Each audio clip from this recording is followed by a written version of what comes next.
الحمد لله الذي هدانا لهذا وما كنا لنهتدي لولا أن هدانا الله والصلاة والسلام على من أرسله الله لتبليغ دينه للأنام وعلى آله وصحبه الكرام وجميع أمته العظام أما بعد. قال الله تعالى: فأعوذ بالله من الشيطان الرجيم. بسم الله الرحمن الرحيم. لن تنالوا البر حتى تنفقوا مما تحبون. صدق الله العظيم. وقال رسول الله صلى الله عليه وسلم: إنما الأعمال بالنيات وإنما لكل امرئ ما نوى. صدق رسول الله صلى الله عليه وسلم. اللهم رب اشرح لي صدري ويسر لي أمري واحلل عقدة من لساني يفقهوا قولي. நம்மை படைத்தவனும் நாம் அடிபணிந்திட முற்றிலும் தகுந்தவனுமாகிய அல்லாஹ் ஒருவனுக்கு எல்லா புகழும்.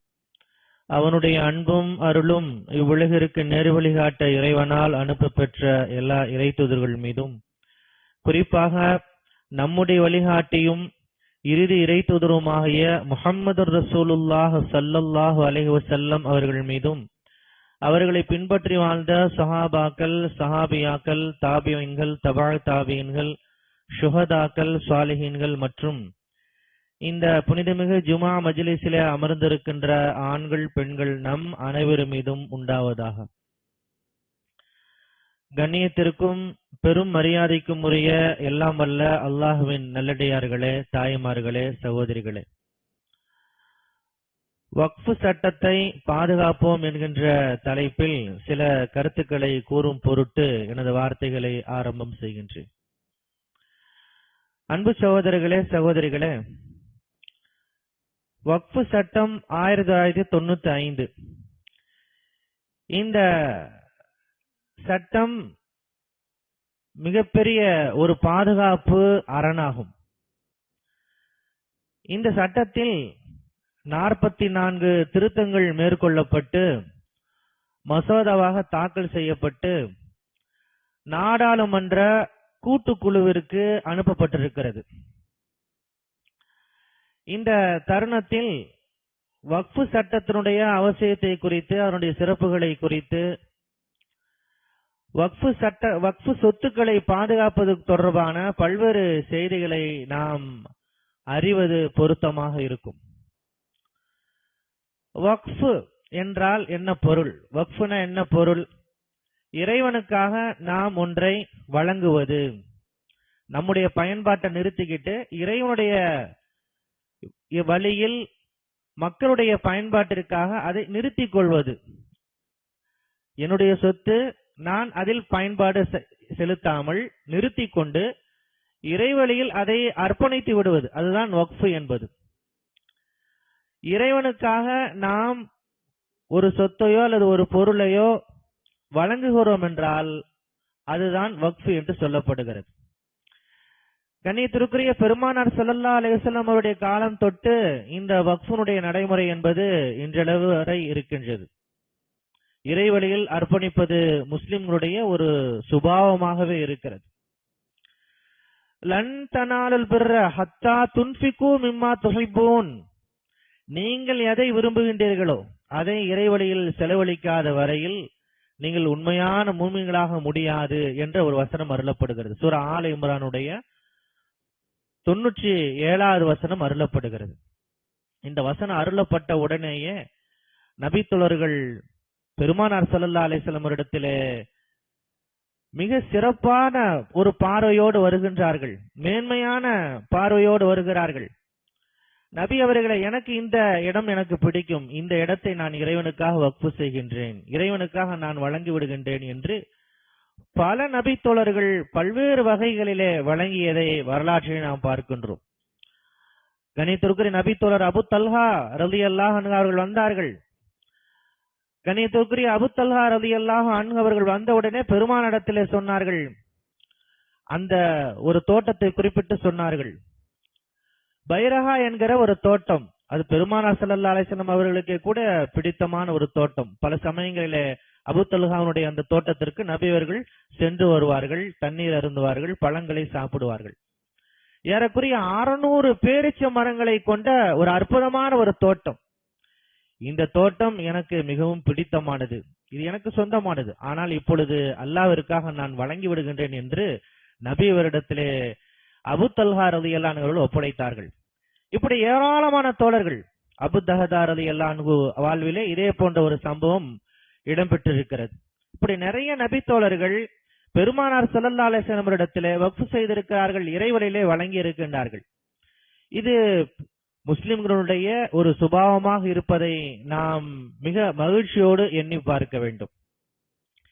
இந்த பழக்கம்தான், இந்த அணுகுமுறைதான் முஸ்லிம்களிடத்திலே மிகப்பெரிய அளவிலே வளர்ந்து வளர்ந்து இந்த வக்ஃபு சொத்துக்கள் வக்ஃபு செய்யப்பட்டு இந்தியாவினுடைய 3வது இடத்தை பிடித்திருக்கக்கூடிய அளவிற்கு வளர்ந்து நிற்கின்றது.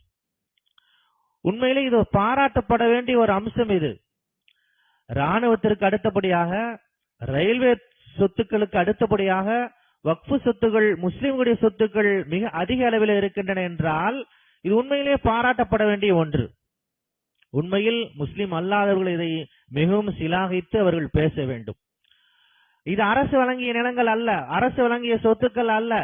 ஒரு முஸ்லிம் அவன் வழங்கியது, இறைவனுக்காக அவன் வழங்கியது. இப்படி வழங்கிய கொடைகள் தான் வக்ஃபு சொத்துக்களாக இன்றைக்கு எழுந்து நிற்கின்றன, 3வது பெரும் சொத்துக்களாக எழுந்து நிற்கின்றன. இது உண்மையிலே பாராட்டப்பட வேண்டிய ஒரு அம்சம். இது இந்த வக்ஃபு சொத்துக்களை பாதுகாப்பதற்காக 1958 வக்ஃபு பாதுகாப்பு சட்டம் இயற்றப்பட்டது. இது ஒரு புதிய சட்டம் கூட கிடையாது, ஆங்கிலேய ஆட்சி காலத்திலேயே இந்த சட்டம் இருந்தது. ஆங்கிலேயர்கள் பல்வேறு நல்ல அம்சங்களை செய்திருக்கிறார்கள், அதிலே ஒன்றுதான் இந்த வக்ஃபு பாதுகாப்பு சட்டம். வக்ஃபு சொத்துக்களை பாதுகாப்பதற்காக ஆங்கிலேயர்கள் ஒரு மிகப்பெரிய சட்டத்தை இயற்றி நமக்கு ஒரு பாதுகாப்பாக வழங்கினார்கள். தேச பிரிவினைக்கு பிறகு அந்த சட்டம் காலாவதியாகிறது.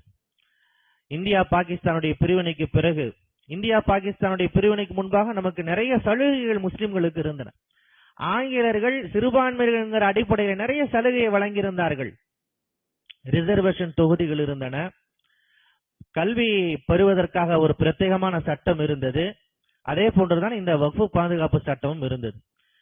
பிரிவினைக்கு பிறகு நிறைய சட்டங்கள் காலாவதி ஆயிருச்சு.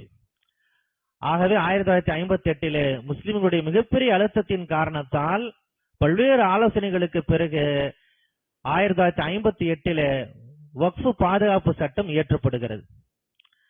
அந்த சட்டத்தில் பல்வேறு தேவையான திருத்தங்கள் செய்து மீண்டும் அதை ஒரு சிறப்பான முறையில வடிவமைக்கப்பட்டு 1995 காங்கிரசினுடைய அந்த ஆட்சிகளின் போது அது புனரமைக்கப்படுகின்றது. இந்த 1995 திருத்தம் செய்யப்பட்ட தேவையான திருத்தங்கள், அப்ப திருத்தம் செய்யப்பட்டுச்சுன்னா தேவையான திருத்தங்கள் செய்யப்பட்டது. முஸ்லிம்களுடைய கருத்துக்கள் எல்லாம் கேட்கப்பட்டு முஸ்லிம் தனியார் சட்ட வாரியத்தினுடைய பல்வேறு ஆலோசனைகளுக்கு பிறகு நிறைய தேவையான திருத்தங்கள் செய்யப்படுகின்றன. அந்த அற்புதமான ஒரு சட்டம் தான் இன்றைக்கு 44 திருத்தங்கள் மேற்கொள்ளப்பட்டு மசோதாவாக தாக்கல் செய்யப்பட்டிருக்கிறது. இந்த திருத்தங்கள், இதுல ஒரு முக்கியமான வித்தியாசம் என்ன அப்படின்னா, 1958 இருந்தாலும் சரி, 1995 இருந்தாலும் சரி, அதிலே முஸ்லிம்களுடைய கோரிக்கைகள் இருந்தன, வேண்டுகோள்கள் இருந்தன, எதிர்பார்ப்புகள் இருந்தன. இப்பொழுது எந்த எதிர்பார்ப்பும் கிடையாது. முஸ்லிம்கள்ட்ட இருந்து ஏதாவது ஒரு எதிர்பார்ப்பு, ஒரு கோரிக்கை வைக்கப்பட்டுச்சா இந்த சட்டங்களை திருத்துங்க, எந்த ஒரு கோரிக்கையும் கிடையாது. நிறைய பிரச்சனைகள் இருக்கின்ற பொழுது, நிறைய ஒரு அரசு கவனம் செலுத்த வேண்டிய பிரச்சனைகள் இருக்கின்ற பொழுது அவற்றையெல்லாம் கவனத்திலே கொள்ளாமல் முஸ்லிம்களை மட்டுமே வஞ்சிக்க வேண்டும் என்கின்ற ஒரு எண்ணம் கொண்ட நடுவண் அரசு இந்த சட்ட திருத்தங்களை தானாகவே முன்வந்து வழங்கி இருக்கின்றது. இந்த திருத்தங்களால் ஆதாயம் அடைய போவது யார்? இந்த திருத்தங்களால் பாதிக்கப்பட போவது யார்? இந்த திருத்தங்களால் பலவீனப்பட போவது என்ன என்பதைத்தான் நாம் கவனத்திலே கொள்ள வேண்டும். இது வகுப்புவாத பாசிச அரசு கொண்டு வந்தது என்கிற அடிப்படையிலேயே நாம் ஒன்றை புரிந்து கொள்ள வேண்டும். இது மாற்றாந்தாய் உள்ளத்தோடு, மாற்றாந்தாய் மனப்பான்மையோடு இந்த சட்ட திருத்தங்கள் கொண்டு வரப்பட்டிருக்கின்றன. இதுல எந்த நல்ல நோக்கமும் கிடையாது. வக்ஃபு சொத்துக்களை பாதுகாக்கணுங்கிறதோ, முஸ்லிம்களுக்கு இதனால நல்ல ஒரு வாய்ப்புகளை வழங்க வேண்டும் என்பதோ எந்த நோக்கமும் கிடையாது. ஏனென்றால் கொண்டு வந்திருப்பது யார் என்றால் பாசிச அரசு. பாசிச நடுவண் அரசிற்கு எந்த நோக்கம் இருக்கும்? முஸ்லிம்களை குறித்து எந்த நல்ல எண்ணமும் இருக்காது. எதை பற்றி பேசினாலும் கூட அதிலே முஸ்லிம்களுடைய வெறுப்பு தான் இந்த பாசிச அரசிலிருந்து நாம் எதிர்பார்க்க முடியும். ஆக இது ஒரு ஆச்சரியமான விஷயம் கிடையாது. மீண்டும் மீண்டும் நம்மை தொல்லைப்படுத்துகிறார் என்பதல்ல, அப்படி தொல்லைப்படுத்துவதுதான் இந்த பாசிச அரசனுடைய நோக்கம். அவங்க ஏதாவது செய்யாம இருந்தாதான் ஆச்சரியப்படும். ஏதாவது செஞ்சுக்கிட்டே இருக்காங்கன்னா அதுல ஆச்சரியப்படுறதுக்கு ஒண்ணுமே கிடையாது. இந்த 44 திருத்தங்களில மிக முக்கியமான 3 அம்சங்கள் என்னவென்றால், இதுவரை இருந்த சட்டம் என்பது வக்ஃபு சொத்துக்களை பாதுகாக்கக்கூடிய வகையிலே மிக சிறப்பான முறையில் வடிவமைக்கப்பட்டது. எந்த அளவிற்கு என்றால், வக்ஃபு சொத்துல ஒரு அரசாங்கத்தினுடைய அலுவலகம் இருக்கு, அரசனுடைய பல்வேறு நடைமுறைகளுக்காக அந்த சொத்து பயன்படுத்தப்படுகிறது என்றால், அப்பொழுது இந்த வக்ஃபு வாரியம் இந்த அரசனுடைய அந்த அலுவலகத்தை காலி செய்வதற்கான அதிகாரம் கொண்டதாக இருந்தது. இப்பொழுது இந்த திருத்தங்கள் மூலமாக என்ன, ஒரு வக்ஃபு சொத்தில் அரசனுடைய அலுவலகம் இருந்தால் அல்லது அரசனுடைய பயன்பாட்டிற்கு அது வைக்கப்பட்டிருந்தால் இனி அது அரசு சொத்தாக மாறிவிடும். இனி அது வக்ஃபு சொத்தாக இருக்க முடியாது. இது மிக முக்கியமான திருத்தம். இதன் மூலமாக மிகப்பெரிய அளவிலே இந்த வக்ஃபு சொத்துக்களை அதிகாரப்பூர்வமாக உடனடியாக வக்ஃபு சொத்திலிருந்து நீக்கப்பட்டு அது அரசு சொத்தாக மாறுவதற்கான ஒரு வாய்ப்பை இது ஏற்படுத்துகிறது. இரண்டாவது திருத்தம், இதற்கு முன்பு இருந்த சட்டம் என்பது ஒரு பாதுகாப்பாக இருந்தது. எத்தனை ஆண்டுகள், 100 ஆண்டுகள் ஒரு மனிதர் தன்னுடைய ஆளுமைக்கு வக்ஃபு சொத்தை வைத்திருந்தாலும் கூட அதன் உரிமையாளராக அவர் மாறவே முடியாது. ஆனால் இந்த சட்ட திருத்தத்திற்கு பிறகு 12 ஆண்டுகள் அனுபவ பாத்தியம் இருந்தாலே அது அவருக்கு சொந்தமானதாக மாறிவிடும். அவருடைய பெயர்ல பத்திரம் பதிவு செய்து கொள்ளலாம். இனி அது வக்ஃபு சொத்தாக நீடிக்க முடியாது. இது ஒரு மிக முக்கியமான திருத்தம். மூன்றாவது மிக முக்கியமான திருத்தம் என்ன, வக்ஃபு சொத்துக்களில் ஏதாவது சிக்கல்களும் பிரச்சனைகளும் வருகிற பொழுது வக்ஃபு வாரியம் எடுப்பதுதான் இறுதி முடிவாக இருந்தது. வக்ஃபு வாரியம் தனியா கோர்ட்டுக்கு போகணுங்கிற அவசியம் எல்லாம் கிடையாது. வக்ஃபு வாரியம் என்ன முடிவு எடுக்குது அதான் முடிவு, ஃபைனல் முடிவு அதுதான். ஆனால் இந்த திருத்தத்திற்கு என்ன சொல்லப்பட்டிருக்கிறது என்றால், இனி மாவட்ட ஆட்சியர் அல்லது வேறு அந்த பிராந்தியத்தில் இருக்கக்கூடிய அரசு அதிகாரி தான் அதை முடிவு செய்வார். வக்ஃபு வாரியத்தினுடைய அந்த முடிவை ரத்து செய்வதற்கான உரிமையை மாவட்ட ஆட்சியருக்கு வழங்கக்கூடிய வகையிலே இந்த திருத்தங்கள் செய்யப்பட்டிருக்கின்றன. இது மிக முக்கியமான 3 வகையான விளைவுகளுடன் கூடிய அம்சங்களாக இருக்கின்றன. இது அல்லாத பல்வேறு மாற்றங்கள் 44 திருத்தங்கள் செய்யப்பட்டிருக்கின்றன. முஸ்லிம் தனியார் சட்ட வாரியம் மிக முக்கியமான ஒரு அமைப்பு. இந்தியாவுடைய முஸ்லிம்களை பாதுகாப்பதிலே சட்ட ரீதியாக இருக்கக்கூடிய ஒரே ஒரு அமைப்பு முஸ்லிம் தனியார் சட்ட வாரியம். அதற்கு மேல ஒரு அமைப்பு கிடையாது. முஸ்லிம் தனியார் சட்ட வாரியம் என்பது ஏறக்குறைய ஒரு அரசு சாசன சட்டத்திற்கு நிகரான ஒரு அமைப்பு. முஸ்லிம்களுடைய பல்வேறு உரிமைகளை பாதுகாப்பதற்காக வடிவமைக்கப்பட்ட அமைக்கப்பட்ட ஒரு அற்புதமான வாரியமாகும்.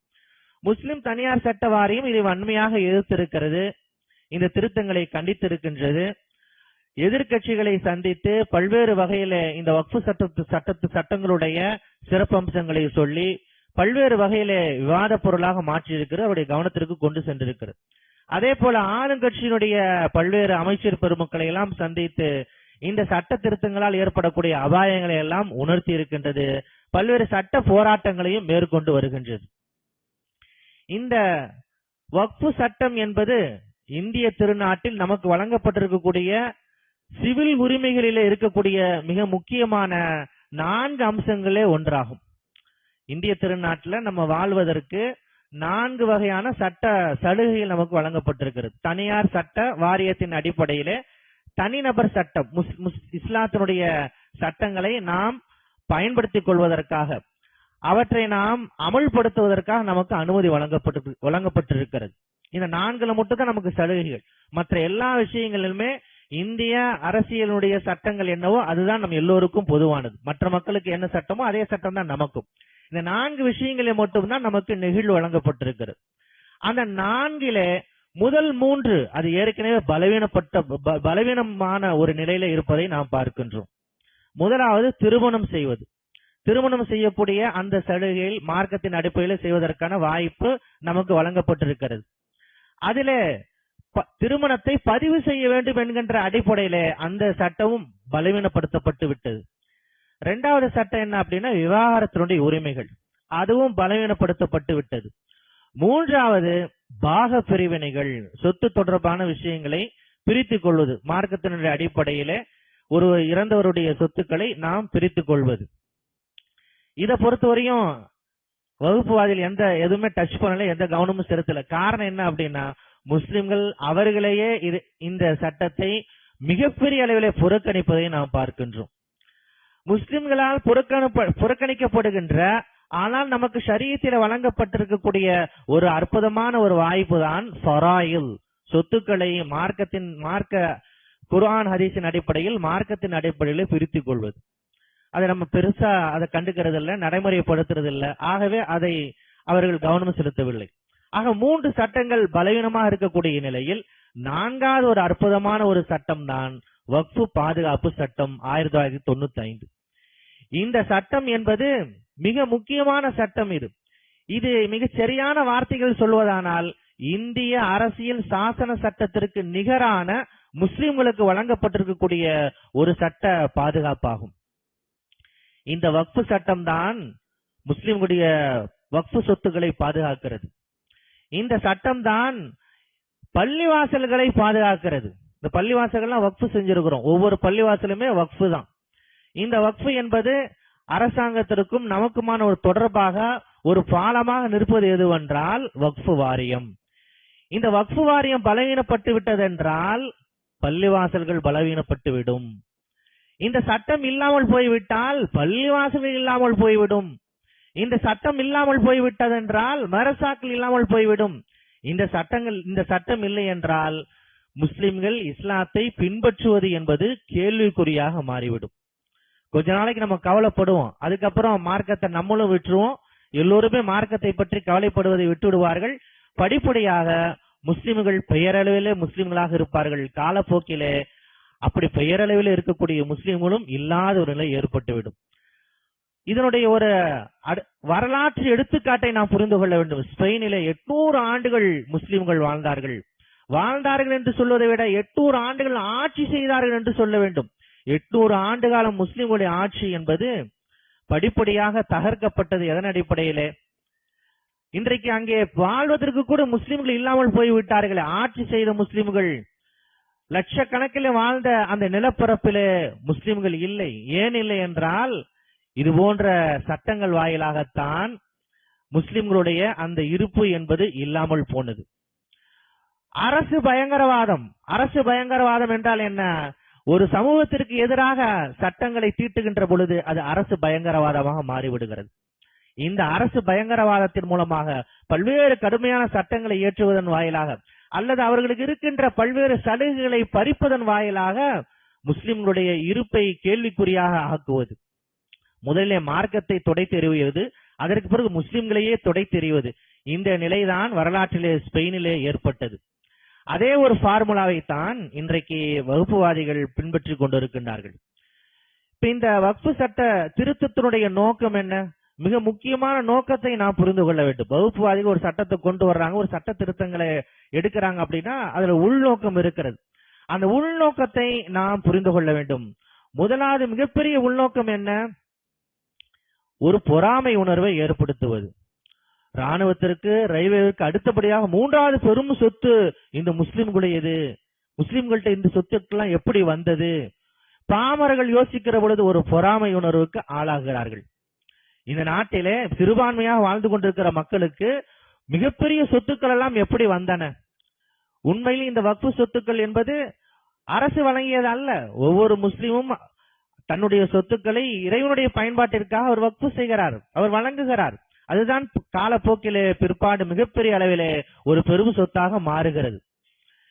இன்னும் சொல்ல போனால் இது பொறாமைப்படுகின்ற அம்சம் அல்ல, பாராட்டப்பட வேண்டிய அம்சம். முஸ்லிம்களை பாருங்கள், இவர் எவ்வளவு அற்புதமாக இறை வழியிலே வழங்கி இருக்கின்றார்கள்.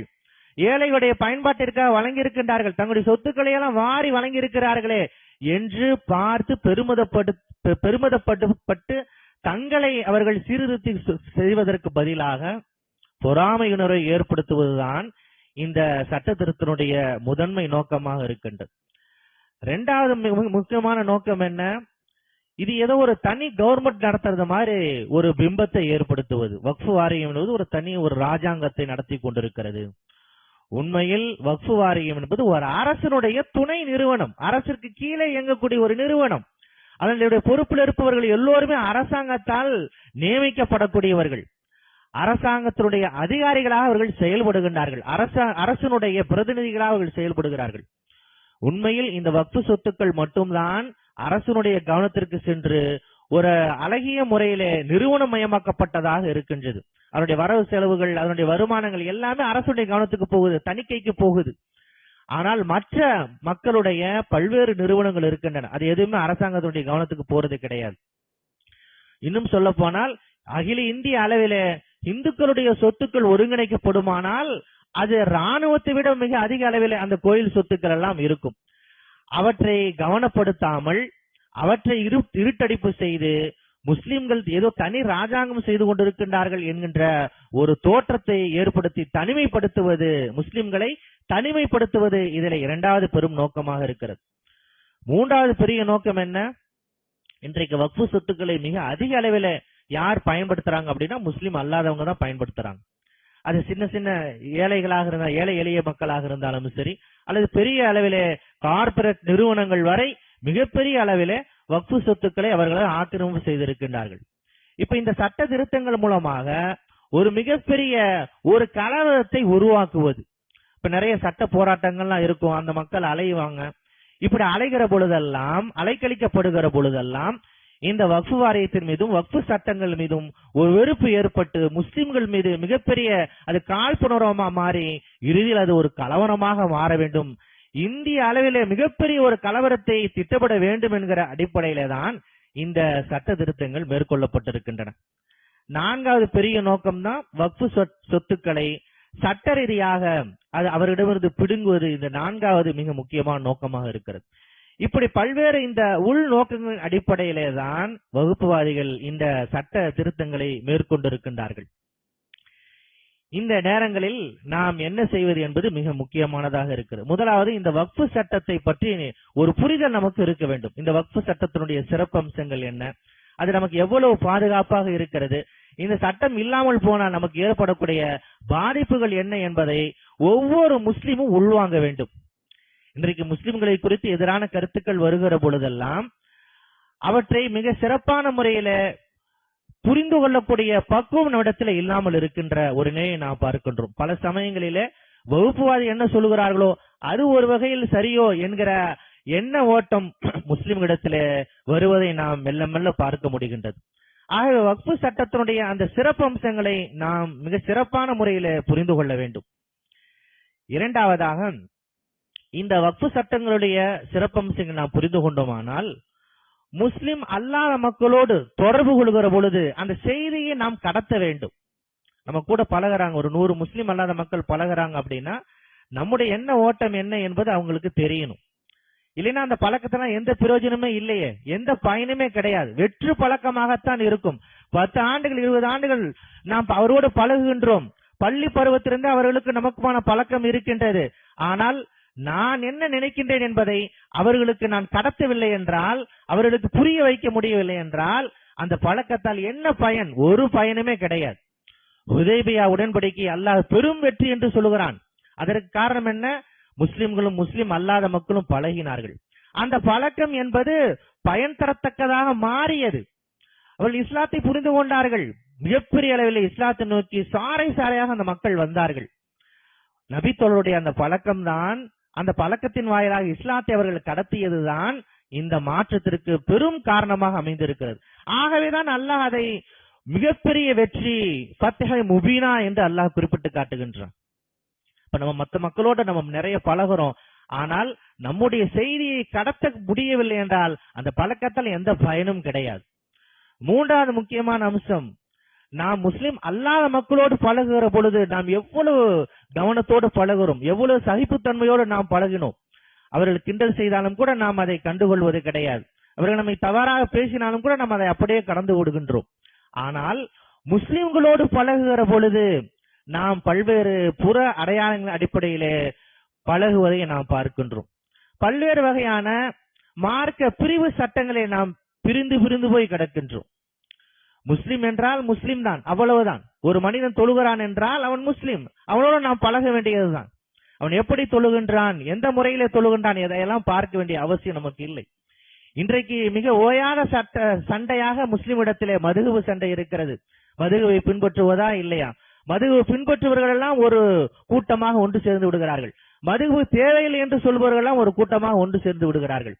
இப்படி நமக்குள் மார்க்க ரீதியான பல்வேறு சின்னஞ்சிறு விஷயங்களே முக்கியத்துவப்படுத்தி முஸ்லிம் அல்லாத மக்களோடு வருகின்ற அந்த சகிப்புத்தன்மை கூட முஸ்லிம்களிடத்திலே இல்லாதவர்களை நாம் பார்க்கின்றோம். இன்றைக்கு மிகப்பெரிய அளவிலே வகுப்புவாதிகள் நம்மை வஞ்சித்துக் கொண்டிருக்கின்ற பொழுதும் கூட நமக்கு மத்தியிலே நாம் இந்த அடையாளங்களோடு நாம் சண்டையிட்டுக் கொண்டிருந்தோமானால் இந்த வக்ஃபு சட்டம் என்பது அது திருத்தங்கள் மேற்கொள்ளப்படுமானால் அது நமக்கு மிகப்பெரிய அபாயகரமாக மாறிவிடும் என்பதில் எந்த சந்தேகம் இருக்க முடியாது. ஆக முஸ்லிம்களுக்கு இடையிலே தொடர்புகளை நாம் வலுப்படுத்திக் கொள்ள வேண்டும். அதே போன்று மிக முக்கியமாக நான்காவது நாம் என்ன செய்ய வேண்டுமானால் மற்ற மக்களோடு நாம் பழகுகிற பொழுது ஏன் பழகுகிறோம் என்கிற அந்த புரிதல் நமக்கு இருக்க வேண்டும். அது மிக முக்கியமானது. அவர்கள் நம்மோடு பழகாவிட்டாலும் கூட நாம் அவர்களோட வழியை நாம் சென்று பழக வேண்டும். இன்றைக்கு நம்முடைய இளைஞர்கள் முஸ்லிம் அல்லாத மக்களோடு நிறைய பழகுகிறார்கள். ஆனால் அந்த பழக்கத்தால் என்ன பலன்? இன்றைக்கு விநாயகர் சதுர்த்தியுடைய ஊர்வலங்கள்லாம் வர இருக்கின்றன. நிறைய ஆங்காங்கே சிலைகள் நிறுவப்படுகின்றன. அந்த சிலைகள் நிறுவப்படுவதிலே முஸ்லிம் இளைஞர்களுடைய பங்களிப்பும் நிறைய இருப்பதை நாம் பார்க்கின்றோம்.